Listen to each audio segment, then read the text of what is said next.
Which of the following words is not included in the preamble of the Constitution of India? భారత రాజ్యాంగ ప్రవేశికలో కింది వాటిలో ఏ పదం చేర్చబడలేదు అని అంటున్నారు. ఆ పదాలేంటో ఒకసారి చూద్దాము. ఈక్వాలిటీ సమానత్వం, లిబర్టీ స్వేచ్ఛ, శాంక్టిటీ పవిత్రత, జస్టిస్ న్యాయం.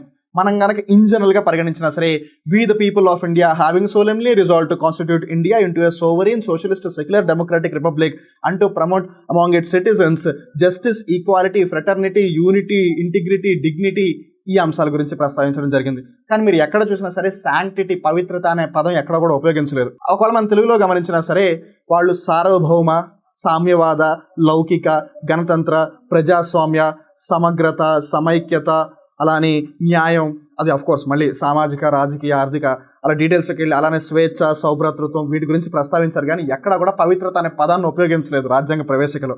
అందుకని ఈ ఆప్షన్ 3 శాంక్టిటీ పవిత్రత ఏదైతే ఉందో సరైన జవాబు.